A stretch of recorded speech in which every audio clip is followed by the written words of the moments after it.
Welcome to Readers of the Lost Art with your presenter, Dr. Paul Anthony Taylor, a recovering academic.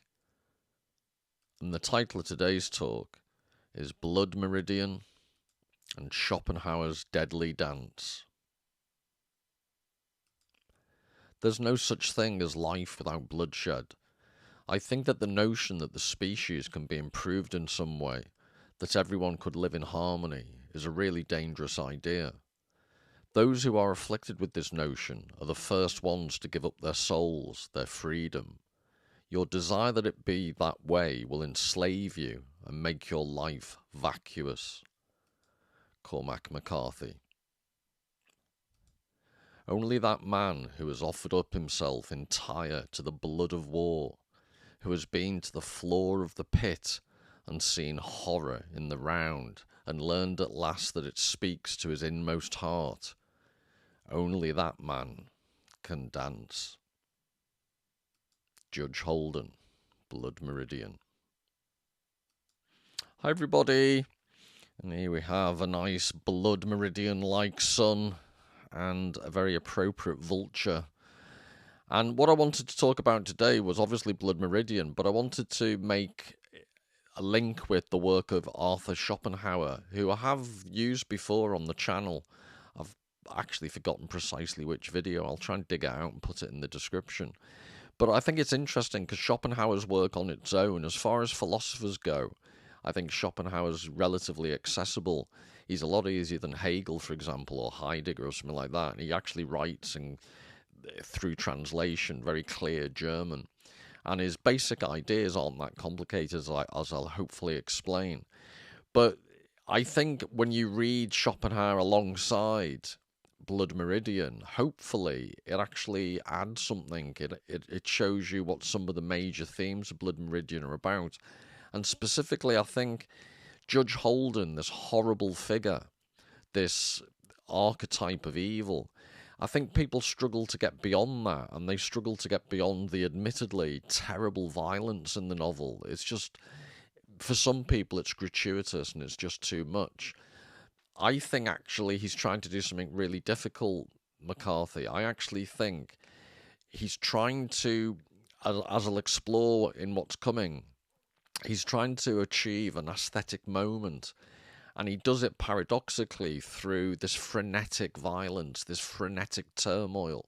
But in amongst it all, there are moments of clarity. And I'll be referring later on to Stephen Dedalus from Portrait of a Young Man, James Joyce. And he espouses in that book, in that book, his aesthetic theory, which is, you assume, is Joyce's through the mouth of Stephen Dedalus. And that book itself, A Portrait of a Young Man, I would argue, has been influenced by Schopenhauer. And it's known, there's a debate about which particular German idealist philosophers James Joyce relied upon, but there is, I think, good evidence that he was exposed to Schopenhauer. And I think in his collection of books in Trieste, where he stayed for a long time, there was a copy of Schopenhauer's The World as Will and Representation, which I'll be referring to. But I'm just fascinated by the way in which McCarthy epitomizes for me the difference between, given the subject matter, it would be easy to write a book of pulp fiction or even Western Gothic, and that's all it would be for shock value, if not schlock value. But actually, I would defend him in the sense he does more than that. And I think Blood Meridian, as well as a few of his other works, are genuinely great works of art. And it's interesting to relate this to other videos I've done. McCarthy's favourite book was Moby Dick by Herman Melville, which we've looked at, and which I hope to return to in future, which I think is perhaps my favourite novel of all time. But you can see why he writes a bit like Herman Melville. So there's that going on, the beauty of the language. The desert also reminds me in some ways of the sea. It's just vast expanse. And it's this interaction of the specific actions against this backdrop of this sea-like desert expanse. So all of this is going on, and one aspect I wanted to ask you to think about before it gets stuck in is the concept of In theatre, there's a well-known phrase, the suspension of disbelief. So the idea is that, yes, of course, these are actors on a stage, but when you involve yourself as a spectator in the play, you suspend your disbelief and you get involved. Now, that's all very well and good, but arguably with Hollywood-type low art, if it's art at all, a lot of culture industry products, they encourage you to be completely immersed and you lose your critical faculties. And I think if you read McCarthy, as I would say properly, he actually encourages you to promote your disbelief. There's almost, as we saw in Maldoror in the previous video, you can actually take jumping the shark going too far. In this case, in Blood Meridian, the violence. And you take it so far, too far, arguably, in order to achieve something. And that's what I'll try to convince you of. But before I do that, what I wanted to do was read you an opening section. Then I'll do some Schopenhauer material. And then I'll conclude with the final scene in the whole book. So I'll warn you in advance, if you don't want to know the ending, I'll warn you as I'm about to start reading from it in detail. But before I do all that, I wanted to read a little section that's very early on in Blood Meridian, which I can't claim Judge Holden deserves our sympathy or is in any shape or form a decent person. That would be going too far. But there is, I don't think, the humour. I see humour everywhere because there's something wrong with me. But I'll read you a section where I think the humour's just obvious. And it goes to the essence, a more positive essence than you might think about Judge Holden. And whilst, just to repeat for the umpteenth time, I am not saying he's a good person. I'm not saying he's an archetype that anyone should seek to emulate. I think people get scared off by the violence and they misunderstand there's a deeper philosophical point, which is why I want to discuss the Schopenhauer. And this section I'm going to read to you, I think, A, is funny, but B, encapsulates part of the human spirit that Judge Holden stands for, as well as all his evil. So what I'll do is I'll put this picture on a bigger format and I'll read you the section so you don't have to look at my ugly physog as I read, and then I'll get stuck into the talk proper. So this is from early on in the novel. And the setup is there's a revivalist preacher, evangelical type preacher. I'm sure there are rattlesnakes involved. And he's in a huge tent preaching and trying to earn money. And it's packed out, I'm guessing, in one of these pioneer towns. There's very little to do. So he's got a huge audience. And the kid, who is the character we'll see at the end again, this not really young, but this relatively young boy, I'm guessing 16, 17 at this stage, he sees the judge and it's describing it from the kid's point of view. An enormous man dressed in an oilcloth slicker had entered the tent and removed his hat. He was bald as a stone, and he had no trace of beard, and he had no brows to his eyes, nor lashes to them. He was close on to 7 feet in height, and he stood smoking a cigar, even in this nomadic house of God. And he seemed to have removed his hat, only to chase the rain from it, for now he put it on again. The Reverend had stopped his sermon altogether. There was no sound in the tent. All watched the man. He adjusted the hat and then pushed his way forward as far as the crapeboard pulpit where the Reverend stood, and there he turned to address the Reverend's congregation. His face was serene and strangely childlike. His hands were small. He held them out. Ladies and gentlemen, I feel it my duty to inform you that the man holding this revival is an impostor. He holds no papers of divinity from any institution recognized or improvised. He is altogether devoid of the least qualification to the office he has usurped, and he has only committed to memory a few passages from the good book for the purpose of lending to his fraudulent sermons some faint flavour of the piety he despises. In truth, the gentleman standing here before you, posing as a minister of the Lord, is not only totally illiterate, but is also wanted by the law in the states of Tennessee, Kentucky, Mississippi, and Arkansas. "Oh God," cried the Reverend. "Lies, lies." He began reading feverishly from his open Bible. On a variety of charges, the most recent of which involved a girl of 11 years, I said 11, who had come to him in trust and whom he surprised in the act whom he was surprised in the act of violating while actually clothed in the livery of his God. A moan swept through the crowd. A lady sank to her knees. "This is him," cried the Reverend, sobbing. "This is him, the devil. Here he stands." "Let's hang the turd," called an ugly thug from the gallery to the rear. Not 3 weeks before this, he was run out of Fort Smith, Arkansas, for having congress with a goat. "Yes, lady, that is what I said. Goat." "Why, damn my eyes if I won't shoot the son of a bitch," said a man rising at the far side of the tent, and drawing a pistol from his boot, he levelled it and fired. The young teamster instantly produced a knife from his clothing and unseamed the tent and stepped outside into the rain. The kid followed. They ducked low and ran across the mud toward the hotel. Already gunfire was general within the tent, and a dozen exits had been hacked through the canvas walls, and people were pouring out, women screaming, folk stumbling, folk trampled underfoot in the mud. The kid and his friend reached the hotel gallery and wiped the water from their eyes and turned to watch. And as they did so, the tent began to sway and buckle, and like a huge wounded Medusa, it slowly settled to the ground, trailing tattered canvas walls and ratty guy ropes over the ground. The bald-headed man was already at the bar when they entered. On the polished wood before him were 2 hats and a double handful of coins. He raised his glass, but not to them. They stood up to the bar and ordered whiskies, and the kid laid his money down, but the barman pushed it back with his thumb and nodded. "These here is on the judge," he said. They drank. The teamster set his glass down and looked at the kid, or he seemed to. You couldn't be sure of his gaze. The kid looked down to the bar where the judge stood.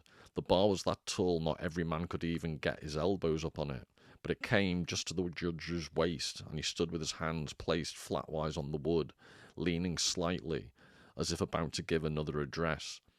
By now men were piling through the doorway, bleeding, covered in mud, cursing. They gathered about the judge. A posse was being drawn to pursue the preacher. "Judge, how did you come to have goods on that no account?" "Goods?" said the judge.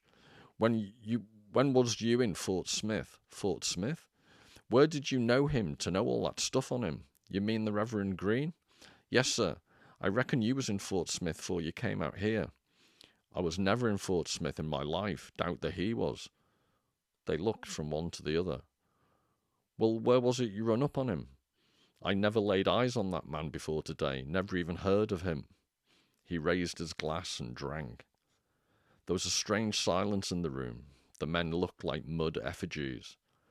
Finally, someone began to laugh, then another. Soon they're all laughing together. Someone bought the judge a drink. Maybe I'm too invested, because that is the type of thing I'd probably try and do. But there is something life-affirming.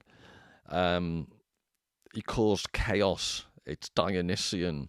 It's malevolent, yes, but it's also funny. They all laughed. And it's just creative deviancy in a way. So what is it that the judge encapsulates? That's the best he ever gets in the book, because there is some humour to it. But this shows you how far back in Western philosophy, before we get to Schopenhauer, this idea from Heraclitus, the world order, the cosmon, the same for all, no god nor man has made, but it ever was and is and will be, fire ever living, kindled in measures and in measures going out. So this shows you, these are just fragments they found from Heraclitus, one of the oldest Western philosophers that we have any records of. And this idea, I want you to keep in your mind, because it's relevant later on, and I think it's a sub-theme of the whole of the novel. This idea that the life force that Heraclitus called fire, I think Thales had his thought was the essence of the universe was water. Anaximenes, I think it was. Heraclitus also had this idea of logos, the idea that there's an underlying order and reason to the world, but he's describing the life force here as fire ever living. But the key phrase is, but it ever was and is and will be. And I think this is redolent of what the way in which Judge Holden is described. His evil or his life force or his just will to live is, as we'll see at the very end, never ending. So if you could just bear that in mind at the end, you'll see the relevance. So this is how it links. Schopenhauer saying something similar to Heraclitus here. The will never tires, never grows old, never learns, never improves by practice, is in infancy what it is in old age. Again, this is relevance to Judge Holden at the very end. Eternally one and the same, and its character in each individual is unchangeable. So the key the key concept in Schopenhauer's thought is the concept of will. So his major work was called The Will as World. What was it? The World as Will. God, I can't put my thinking brain back in. The World as Will and Representation.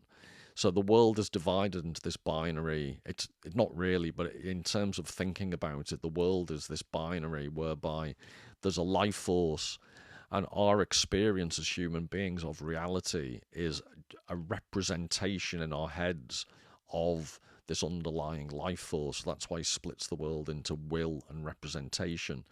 And if you've read Blood Meridian, it should be clear that the book is about, to understand it in terms of a life force, this never-ending activity.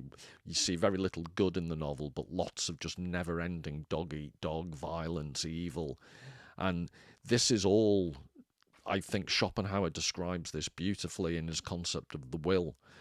And in the sense of the world as will and representation, McCarthy's book, Blood Meridian, is a depiction, the representation of will in this, I'm going to say beautiful, in this aesthetic form. And I'll talk more about to what extent can you call a novel that's so gut-wrenchingly violent and visceral, can it be called beautiful? To what extent is it an aesthetic experience? Which begs the question, what is an aesthetic experience? And have we been ruined by the Hollywoodization of our culture, that we don't even recognize what's truly sublime and aesthetic, even if it happens to be depicted in the form of, atrocious violence? There's still arguably an aesthetic way of doing that. And it is something, the violence issue intrigues me, because to get back to this concept of suspension of disbelief, I once got into big arguments. I get into lots of arguments, but I got into a big argument in cinema decades ago in Edinburgh, because it was an art house cinema and there was a scene of violence being depicted, and it was done in such a way on the screen that I found it funny, so I laughed out loud, and someone told me off saying I was being sick. And I was saying to him, you do realise this is on a screen, it's not real. Yet this idea about suspension of disbelief, people lose their critical faculties, they become so emotionally involved that they fail to see what the experience of the thing being depicted is trying to achieve. And my point is, with Blood Meridian, if you become fixated on the violence and the gore, you miss what that depiction is trying to achieve. And horrible as it is to read it, you need to remember it never happened, although it gets more complicated. The whole story of Judge Holden is supposed to be based upon real life. A gang, the Glanton gang, was this real gang that went through the Mexican Texas border, wreaking havoc in historical times. So you could argue the novel is based loosely upon historical fact, but the novel itself, as an act of imagination, most of the actions did not happen. And I suppose I've just argued against myself, because yes, it was based upon, to some extent, fact, and terrible things do happen. But it's perfectly possible for Blood Meridian to have been written and he might not have chosen his inspiration. He could have used it all from his imagination and not chosen a real gang to use as a starting point, basically. So this is from the actual Blood Meridian, and all the punctuation, as far as I can remember, is in the original. So if you think I've misspelt something, I'm trying to stay loyal to the original. So the ex-priest shook his head. He glanced across the fire towards the judge, that great hairless thing. You wouldn't think to look at him that he could outdance the devil himself now, would you? God, the man is a dancer. Sorry, you should say God, the man is a dancer. You'll not take that away from him. Like throwing some shapes on the dance floor. But this idea, I think, what I'm going to explore in terms of the dance, I think it's a theme that runs throughout the novel, and at the very end, the dance is emphasized explicitly. And if you want to try and understand what the Schopenhauer's concept of the will is, which I'll be explaining shortly, but if you want to see it exemplified in a novel, then the references to the dance, I think, I'm not claiming I could give you the key to understanding Blood Meridian. It's too evocative, it's too enigmatic for that. But I think if you are struggling to understand it, the concept of the dance, I think, is a relatively easy way in, and it explains not everything, but quite a lot about the novel. So they were mentioned in the epigraphs. Cormac McCarthy, in an interview, saying that he has this belief in violence being an inescapable part of the human condition. And what he says is obviously not nowadays topic. It's not it's pretty much unacceptable. It's incredibly what he says in that first epigraph about human beings deluding themselves if you think we can have a society without violence. It's the antithesis of woke ideology. It's very cynical in the extreme. But there's a huge... I've started with Heraclitus, there's Nietzsche, there's Schopenhauer. Nietzsche was influenced by Schopenhauer. There's a whole school of thought that if not violence, at least tension, the way in which opposites are required for human existence to mean anything, that is a very strong philosophical argument. And the idea that we can all sing Kumbaya in the Garden of Eden, I've said this before on the channel, the Garden of Eden would be an incredibly dull place to live. And the expulsion from the Garden of Eden in the book of Genesis is all about human life then becomes hard. But it's identifiably human. Cain murders Abel. Evil occurs right at the beginning of the expulsion. Well, almost right at the beginning. And this is part of the human condition. But this concept of the dance, I think, is crucial. And the idea that life itself is one long dance. The dance is a metaphor for struggle, for frenetic activity. But it's also, as we'll find out in the novel, there's an enigmatic quality to the novel in which all this violence, all this struggle represents a oneness of existence. And Schopenhauer was... I know very little about Eastern philosophy or Eastern religion, but Schopenhauer was... he was well versed in Eastern mysticism, and there is this concept of oneness of the universe that I think's lacking in quite a lot of Western traditions, and that's what Schopenhauer, I think, was hugely influenced by. And I think you can see it in Blood Meridian to some extent. So all things come to be and persist through strife. Several fragments of Heraclitus support this. One must realise that war is shared and conflict is justice, and that all things come to pass in accordance with conflict. To be is to be opposed not just to others, but to oneself as well. Harmony and justice are only possible in and through tension. Indeed, they are tension itself, not the result of resolution. So I'll be exploring this in future because it relates directly to the whole concept of what aesthetics amounts to. How do you create an aesthetic effect? And great art, paradoxically, is more often than not achieved through the nature of the limitations of the format. So a great painting is due not because of Hollywood special effects, but because with the limitations of paint and canvas, an artist can achieve almost the impossible. An orchestra achieves its effects through a limited number of classically recognized instruments, and so on. So it's through the limitations a great author achieves his effects through his or her effects through just words on a page. It's the tension of the limited means but the extraordinary aim and goal that results in brilliant art. And like the melodious tone sounded by Odysseus's bow before he slaughters the suitors, that's the end of the Odyssey, beauty too is bound up with violence. The counterthrust brings together, and from tones at variance comes perfect attunement, and all things come to pass through conflict.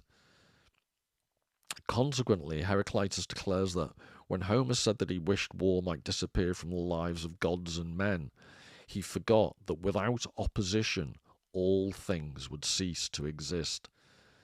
So this is, you'll see it in Judge Holden, the views he expresses throughout Blood Meridian.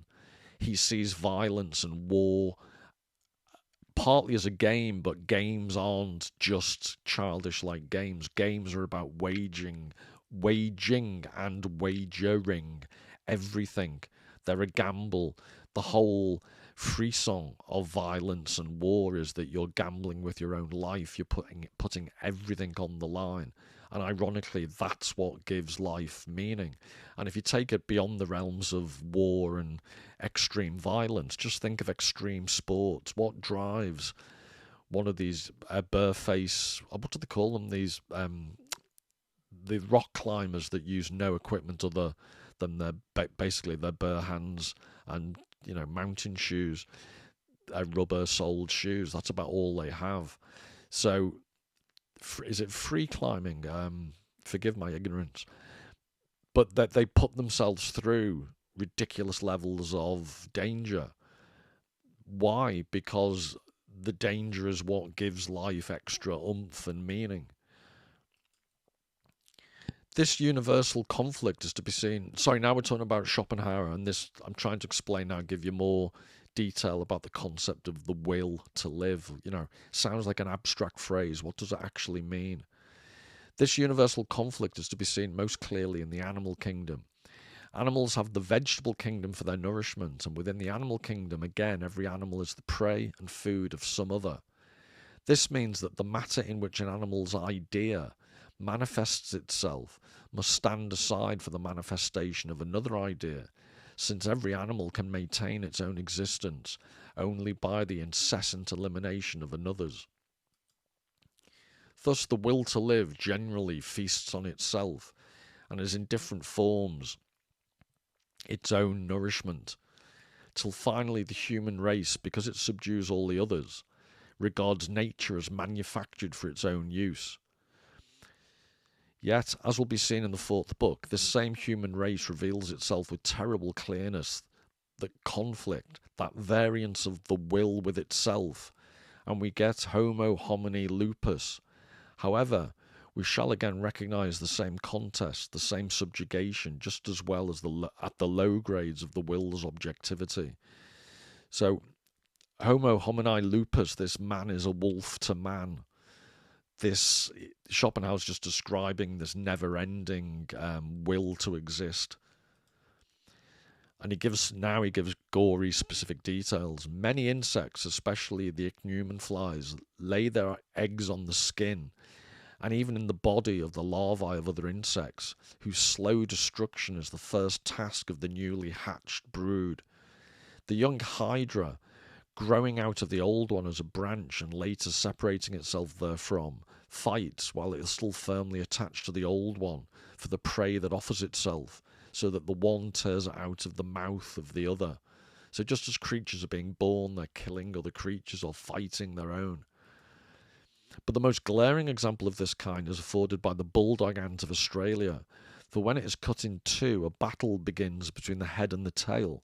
The head attacks the tail with its teeth, and the tail defends itself bravely by stinging the head. The contest usually lasts for half an hour until they die or are dragged away by other ants. It's not worth it. This takes place every time. And that's It's probably why I'll never go to Australia, the idea that there are creatures like that. And you can't even go the dunny, as they would say, without risking your life. I might give that a pass. The will alone is everywhere completely itself, for its function is of the utmost simplicity. It consists in willing and not willing, which goes on with the greatest ease without effort and requires no practice.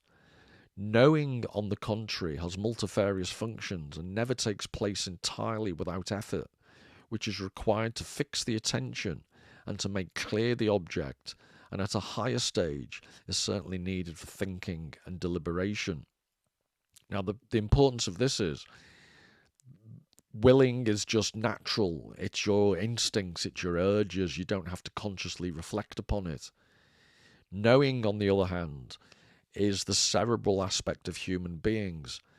And what Schopenhauer claims, and we'll see Stephen Dedalus in A Portrait of an Artist as a Young Man, says something very similar, which I'm arguing he derives from Schopenhauer, is that the whole aesthetic experience, when you experience art, it's a way of giving your thinking brain a chance to relax. And you're experiencing reality for just an ephemeral moment. You're not having to think in terms of, you can distance yourself from this all-encompassing will, this constant struggle for life. You can at least momentarily reflect upon the world in a much more relaxed, unwilled way. You can basically give this struggle for existence a holiday, just as you experience existence for its own sake. And it's an epiphanic, momentary thing.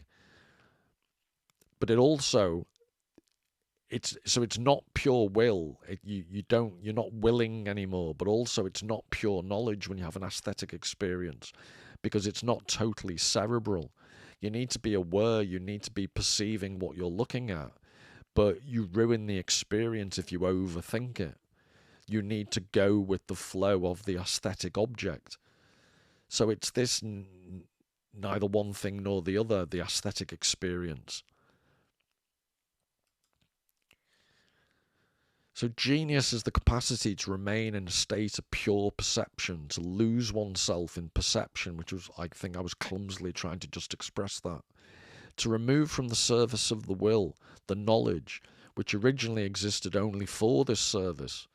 In other words, genius is the ability to leave entirely out of sight our own interest, our willing, and our aims, and consequently to discard entirely our own personality for a time, in order to remain pure knowing subject, the clear eye of the world. And this is not merely for moments, but with the necessary continuity and conscious thought to enable us to repeat, by deliberate art, what has been apprehended, and to fix in lasting thoughts the wavering images that float before the mind. And I'd argue that's what Cormac McCarthy achieves in Blood Meridian. He fixes in lasting thoughts the wavering images that float before the mind. There's almost an hallucinatory quality to the whole novel, as events drift in and out with the never-ending background, the geological eternity of the desert.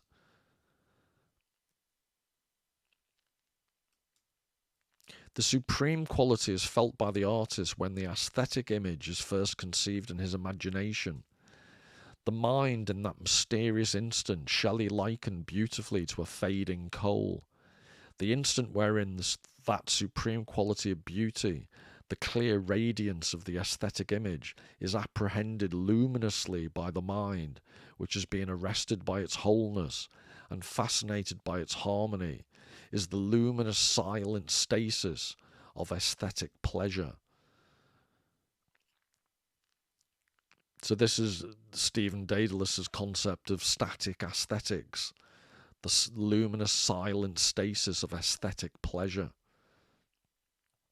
And I hope you can see, I think it's very similar to Schopenhauer's theory. The tragic emotion, in fact, is a face looking two ways, towards terror and towards pity, both of which are phases of it. You see, I use the word arrest. I mean that the tragic emotion is static, or rather, the dramatic emotion is. The feelings excited by improper art are kinetic, desire or loathing. Desire urges us to possess, to go to something. Loathing urges us to abandon, to go from something. These are kinetic emotions. The arts which excite them, pornographical or didactic, are therefore improper arts. The aesthetic emotion, I use the general term, is therefore static. The mind is arrested and raised above desire and loathing. So again, this is Stephen Dedalus, Portrait of the Artist as a Young Man, and it's just classic Schopenhauerian aesthetic theory. But the key thing is, to put it in hopefully more understandable terms, is Hollywood is, in the terms Stephen Dedalus is describing, Hollywood is improper art that's kinetic.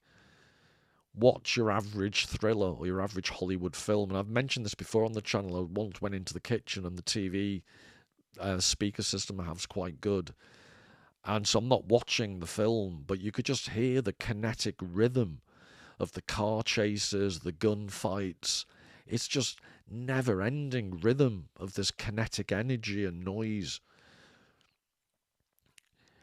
And the point that Dedalus at least is making, Stephen Dedalus, is that true aesthetic emotion is much more static. It's neither desire nor loathing.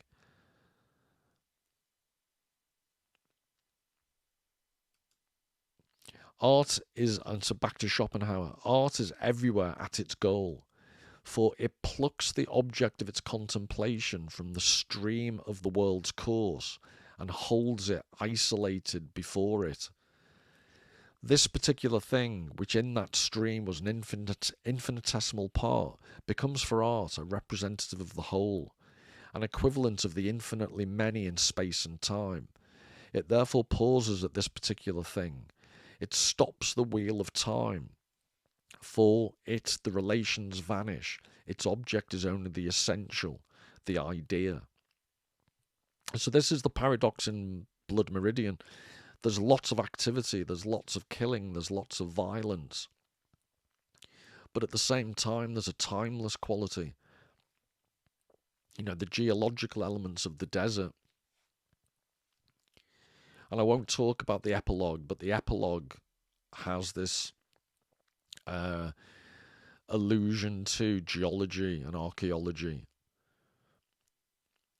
But Schopenhauer influenced quite a few writers off the top of my head. I think Thomas Mann, Samuel Beckett, Proust. And this, you know, what I've emboldened basically describes Proust. I see, in terms of Samuel Beckett, James Joyce, because we've already looked at some excerpts from Joyce's work, but Samuel Beckett's Waiting for Godot. There's this, the tension, I mentioned tension earlier on, but the tension of the opposition between the activity of the characters in Waiting for Godot talking to each other, Vladimir and Estragon, but nothing ever happening, and the tension of existence between human meaning and the emptiness of the universe, waiting for Godot, waiting for what? And through that tension of the meaning and the lack of meaning, Beckett creates this absolute masterpiece.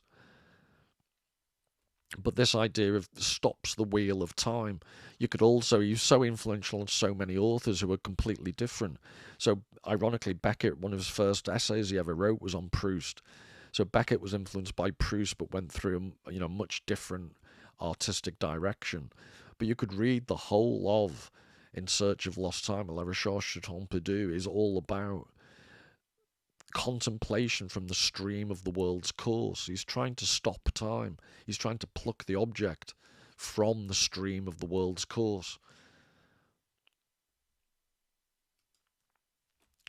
What is called the awakening of genius, the hour of inspiration, the moment of rapture or exaltation, is nothing but the intellect's becoming free, when, relieved for a while from its service under the will, it does not sink into inactivity or apathy, but is active for a short time, entirely alone and of its own accord. The intellect is then of the greatest purity and becomes the clear mirror of the world, for wholly separated from its origin, that is, from the will, it is now the world as representation itself, concentrated in one consciousness. At such moments is the soul of immortal work, so to speak, begotten. So this is Schopenhauer describing, if you want to know, at least according to Schopenhauer, what great art is, what constitutes great art. He's describing it as the clear mirror of the world. And that made me think it's the exact opposite of the, is it 1 Corinthians 13:12, St. Paul, when he says, "For now we see through a glass darkly, but then face to face. Now I know in part, but then shall I know even as I also am known." So in the Corinthians excerpt, there's this idea of, for now we see through a glass darkly. But in great art, just for that ephemeral moment, you have this notion of seeing clearly, the clear mirror of the world. It is now the world as representation itself, concentrated in one consciousness. And I'd argue that's the vividness of Blood Meridian.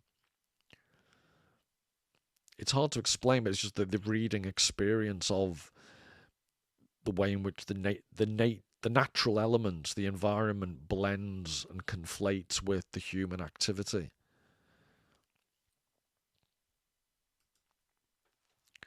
So just to finish with this bit from Schopenhauer, and then I'll go directly into the novel and read the conclusion, which I think is absolutely brilliant. And we'll leave the epilogue for another day.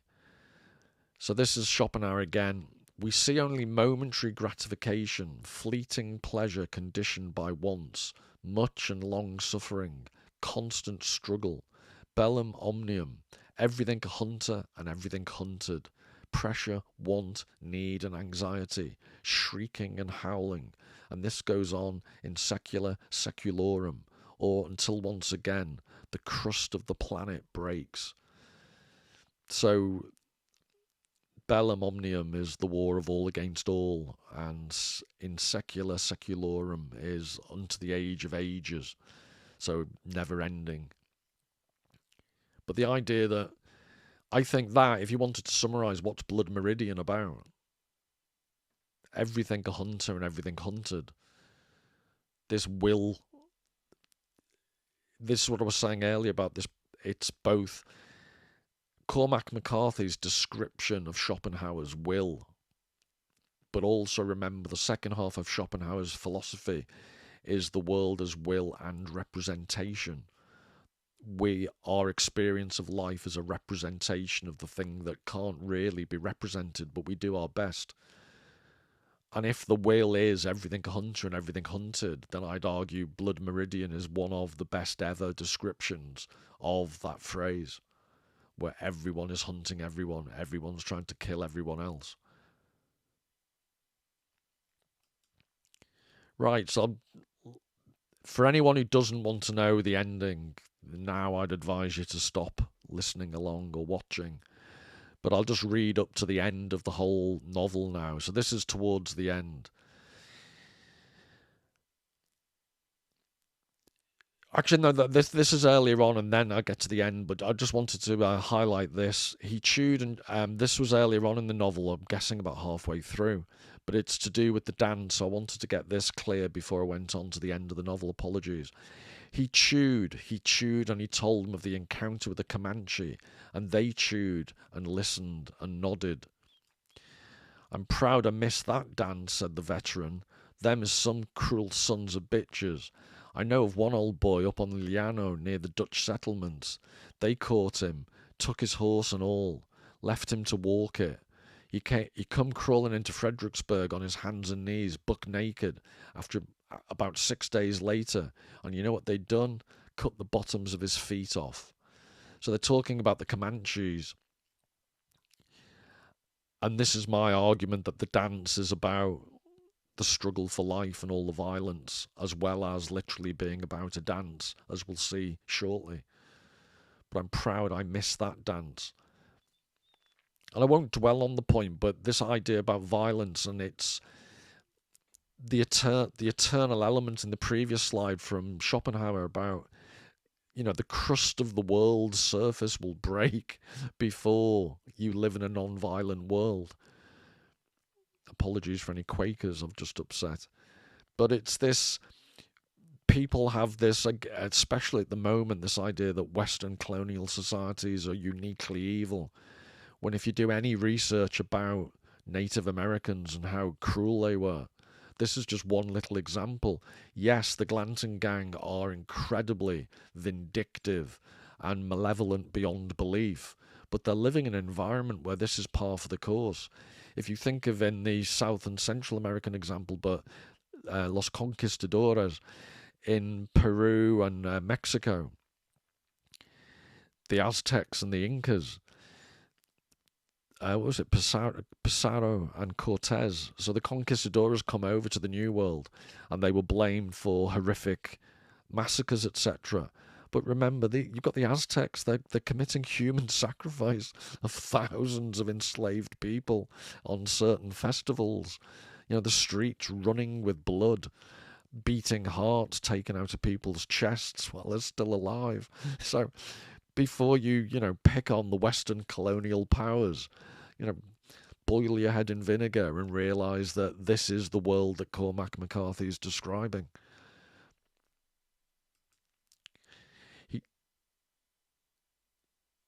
This is now this is at the end, and just to set up the description, they're in this bar stroke dancing hall, and it's really poignant. I'm just a sucker for any cruelty to animals, so I can quite cheerfully read about people being massacred left, right, and centre. But if I hear about an animal suffering, it freaks me out. Which I don't know what deviant aspect of my personality that's explained by. Lack of human empathy, but animal empathy. But in this, there's been a dancing bird. There's a little girl with an organ, like an organ grinder type thing, and her father, I think it is. They have this dancing bird that's in a dress, and it all kicks off. Guess what? They're violent, and someone in the crowd, he argues with the guy, the bear's owner, and shoots the bird dead. And the little girl's absolutely distraught, as you could imagine. So that's what's gone on just before this scene, and the kid and Judge Holden are talking at the bar. So he tried to see past him, that great corpus, and shadowed him from all beyond. He could hear the woman announcing the commencement of dancing in the hall to the rear. And some are not yet born who shall have the cause to curse the Dauphin's soul, said the judge. He turned slightly. Plenty of time for the dance. I ain't studying no dance. The judge smiled. So this is the kid and the judge speaking. And it's in the aftermath of the bear having been shot. The Tyrolean and another man were bent over the bear. The girl was sobbing, the front of her dress dark with blood. The judge leaned across the bar and seized a bottle and snapped the cork out of it with his thumb. The cork whined off into the blackness above the lamps like a bullet. He rifled a great drink down his throat and he leaned back against the bar. You're here for the dance, he said. I got to go. The judge looked aggrieved. Go, he said. He nodded. He reached and took hold of his hat where it lay on the bar, but he did not take it up and he did not move. What man would not be a dancer if he could, said the judge. It's a great thing, the dance. So this is, as you can see, my claim that Schopenhauer's notion of will, which I think is quite clearly portrayed in the novel, you could interpret this dance. A writer as gifted as McCarthy, he wouldn't conclude the novel with the significance of the dance being mentioned every other minute without that being significant, in my view. The woman was kneeling and had her arm round the little girl. The candles sputtered, and the great hairy mound of the bird, dead in its crinoline, as dressed up in a little dress, lay like some monster slain in the commission of unnatural acts, which is a premonition. The judge poured the tumbler full where it stood empty alongside the hat and nudged it forward. "Drink up," he said, "drink up. This night thy soul may be required of thee." He looked at the glass. The judge smiled and gestured with the bottle. He took up the glass and drank. The judge watched him.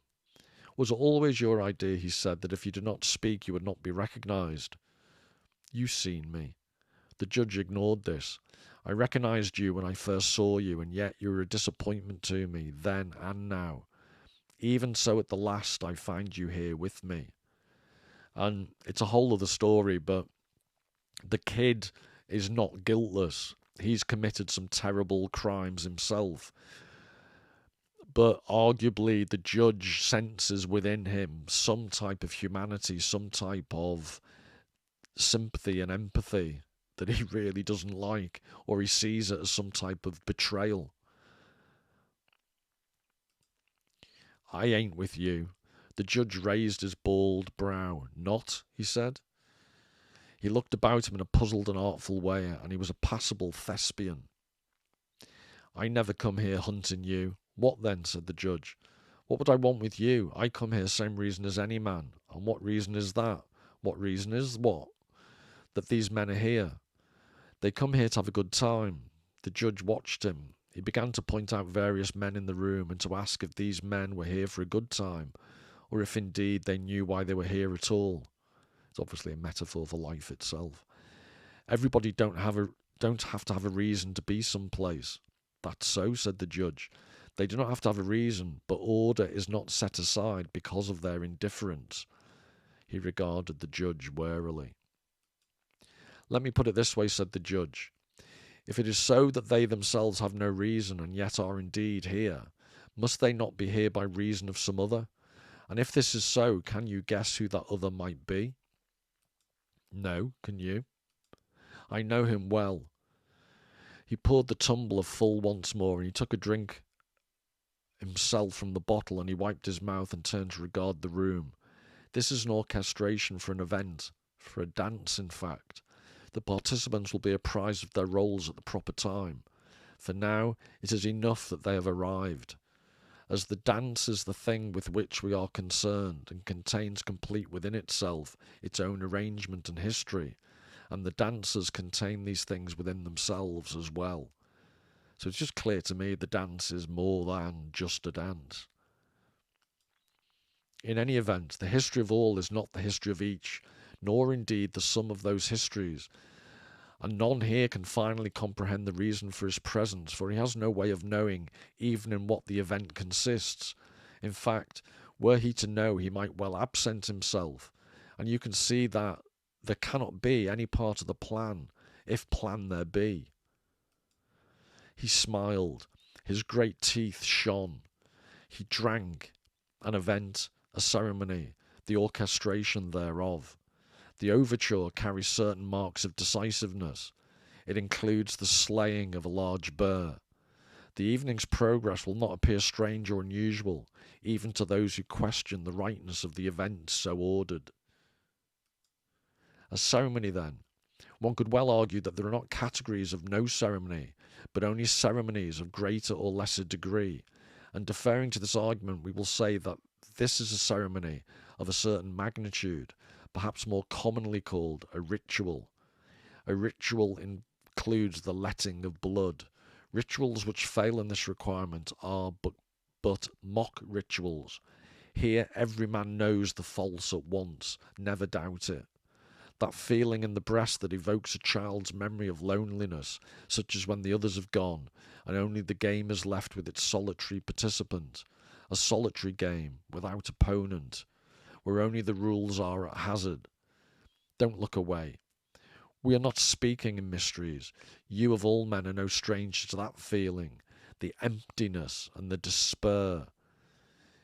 Is it that which we take arms against? Is it not? So the reference to Shakespeare. the Hamlet soliloquy, or take arms against them. These slings and arrows of outrageous fortunes, all take arms against them. Is not blood the tempering agent in the mortar which bonds? The judge leaned closer.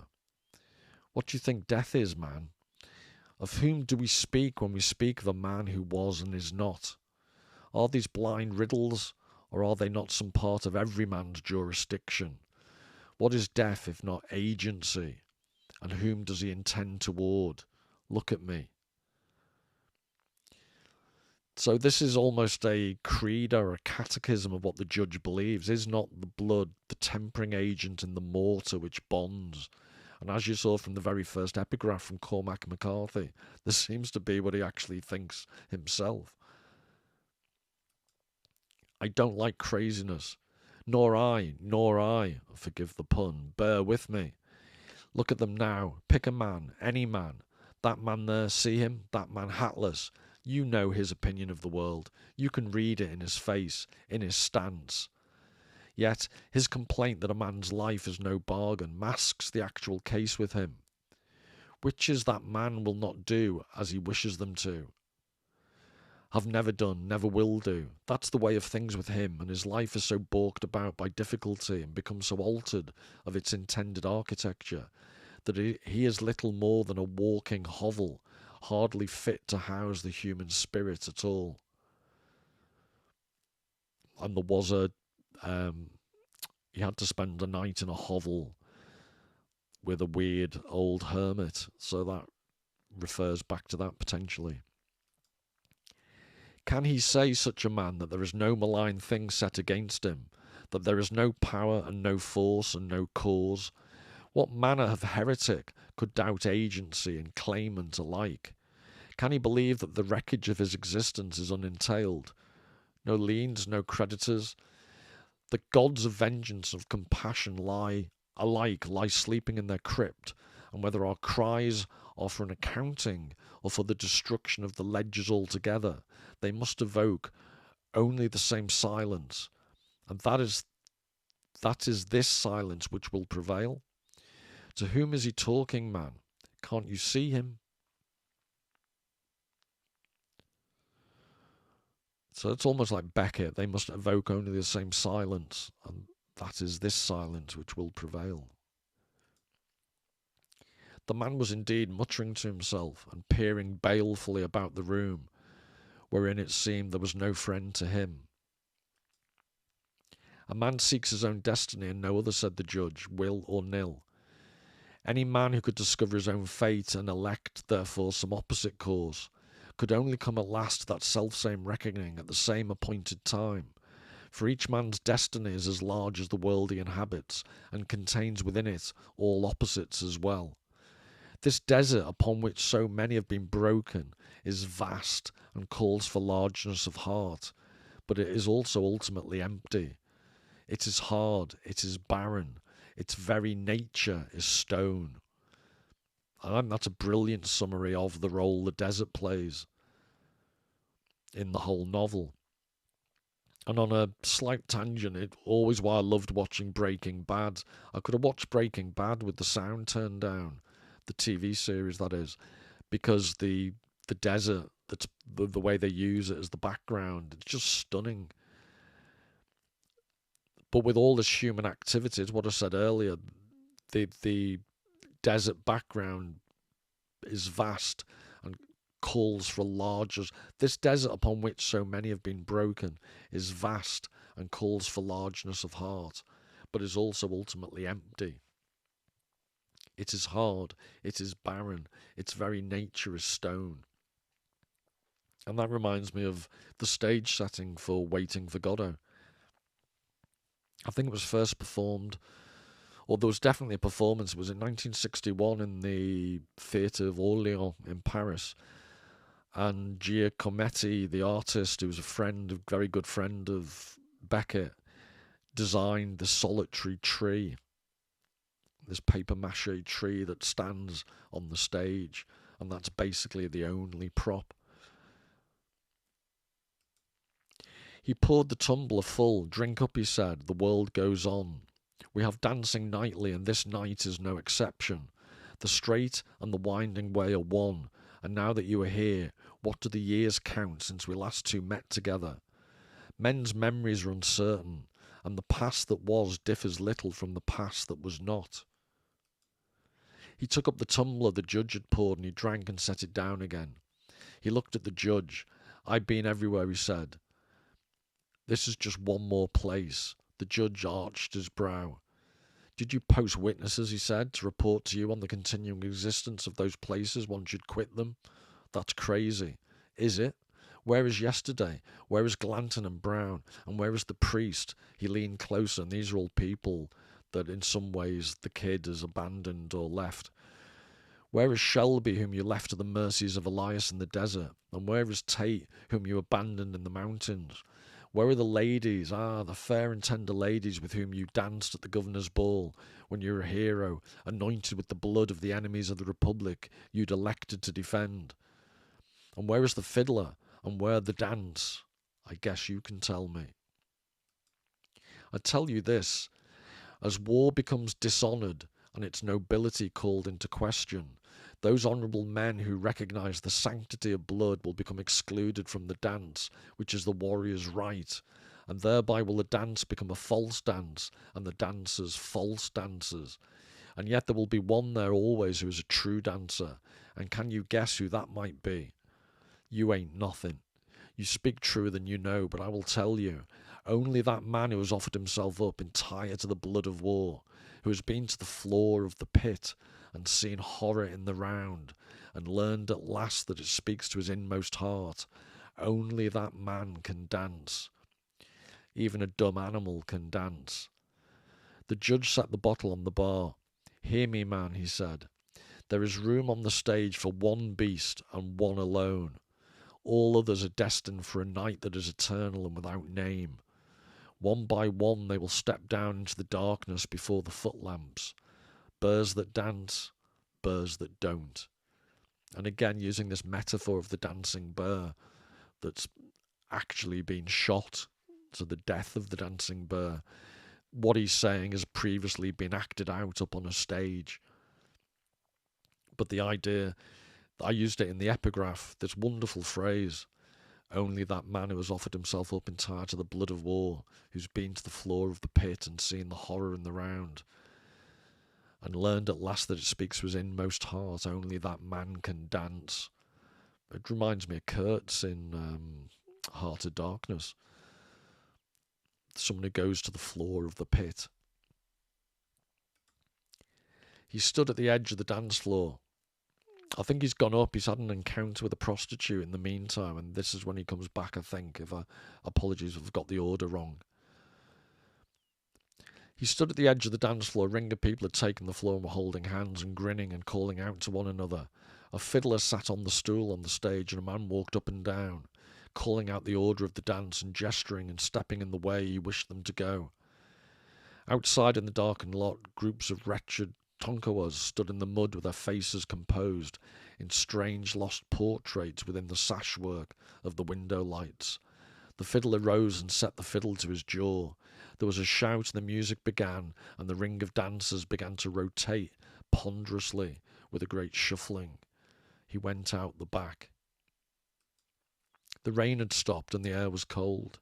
He stood in the yard. Stars were falling across the sky, myriad and random, speeding along brief vectors from their origins in night to their destinies in dust and nothingness. Within the hall, the fiddle squealed and the dancers shuffled and stomped. In the street, men were calling for the little girl whose bear was dead, for she was lost. They went among the darkened lots with lanterns and torches, calling out to her. So God knows what's happened to her. Given the way the novel's gone, I would be pessimistic. He went down to the walkboard toward the Jakes. I think in non-colloquial English that would be the water closet. He stood outside listening to the voices fading away, and he looked again at the silent tracks of the stars where they died over the darkened hills. Then he opened the rough board door of the Jakes and stepped in. The judge was seated upon the closet. He was naked, and he rose up smiling, and gathered him in his arms against his immense and terrible flesh, and shot the wooden bar latch home behind him. In the saloon, 2 men who wanted to buy the hide of the bear, that is, were looking for the owner of the bear. The bear lay on the stage in an immense pool of blood. All the candles had gone out save one, and it guttered uneasily in its grease like a votive lamp. In the dance hall, a young man had joined the fiddler, and he kept the measure of the music with a pair of spoons, which he clapped between his knees. The whores sashayed half naked, some with their breasts exposed. In the mudded dog yard behind the premises, 2 men went down the boards toward the jakes. A 3rd man was standing there urinating into the mud. I just think it's stunningly good writing. It's the prosaic nature of it all. Just this plus, that's the prosaic nature. There's a 3rd man randomly standing there urinating into the mud when you've had all this surreal dead bear, weird Dionysian dancing in this, bonkers saloon. Is someone in there? The 1st man said. The man who was relieving himself did not look up. I wouldn't go in there if I was you, he said. Is there somebody in there? I wouldn't go in. Why doesn't anyone ever take the advice not to go in a horror film or whatever? He hitched himself up and buttoned his trousers and stepped past them and went up the walk toward the lights. The 1st man watched him go and then opened the door of the jakes. Good God Almighty, he said. What is it? He didn't answer. He stepped past the other and went back up the walk. The other man stood looking after him. Then he opened the door and looked in. In the saloon, they had rolled the dead bear onto a wagon sheet, and there was a general call for hands. In the anteroom, the tobacco smoke circled the lamps like an evil fog, and the men bid and dealt in a low mutter. There was a lull in the dancing, and a 2nd fiddler took the stage, and the 2 plucked their strings and turned the little hardwood pegs until they were satisfied. Many among the dancers were staggering drunk through the room, and some had rid themselves of shirts and jackets and stood bare-chested and sweating, even though the room was cold enough to cloud their breath. An enormous horse stood clapping her hands at the bandstand and calling drunkenly for the music. She wore nothing but a pair of men's drawers, and some of her sisters were likewise clad in what appeared to be trophies, hats or pantaloons or blue twill cavalry jackets. As the music soared up, there was a lively cry from all, and a caller stood to the front and called out the dance, and the dancers stomped and hooted and lurched against one another. And they are dancing, the board floor slamming under the jackboots, and the fiddlers grinning hideously over their canted pieces. Towering over them all is the judge, and he is naked, dancing, his small feet lively and quick, and now in double time, and bowing to the ladies, huge and pale and hairless, like an enormous infant. He never sleeps, he says. He says he will never die. He bows to the fiddlers and sashays backwards and throws back his head and laughs deep in his throat, and he is a great favourite, the judge.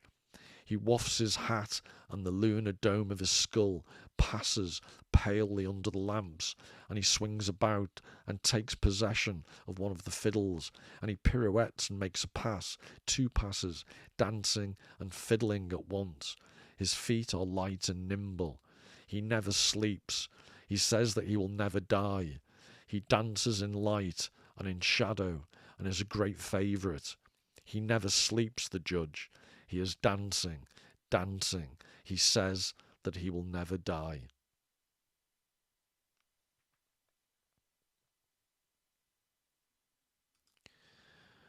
Whew. Well, I hope you survived all that. Not many in the book do. As you can see, I just wanted to read all of it to you, but the actual concept of the dance, and I hope if you work your way backwards again, you could see the link to this basic dance of the struggle of life that Schopenhauer talks about. But it's so explicitly developed towards the end of the novel, this concept of the dance, that I perceive it to be, like I said earlier, not the only key, not the answer to the whole riddle of the book, because I think it's a deliberately enigmatic book. So what happens in the Jake I won't even go there. He's obviously killed the kid, but what did he do to him before that? Judging by what happens in the book, and why does he do it? And almost like the fatalistic way he hugs him. It's just an incredibly brilliantly written book, and the theme I wanted to try and get across, and hopefully I succeeded, was this essential paradox between the violence and the portrayal of the will. In Schopenhauer's terms, remember the world as will and representation.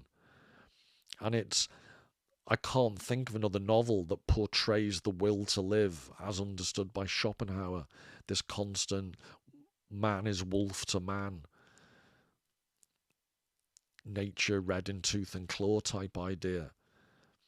And yet, somehow, I would always argue that he's achieved the aesthetic quality. He's achieved all those previous slides I used to try and explore what the aesthetic of great art is. That you can, ironically, he's talking about the will, he's representing the will, but in that representation, he allows you to step outside of it, at least momentarily, and see it presented as an object for contemplation. And that arguably is what a great work of art does. As was said earlier, it's the mirror to the world, and you get this epiphanic moment of recognition, if only for an instant. So I hope you I'm not sure enjoyed is the right word, but I hope you got something out of that. And remember, live stream in a few days' time on Wednesday night, we'll be looking at Blood Meridian. So I thought this would be a useful introduction. So all the very best. Take care.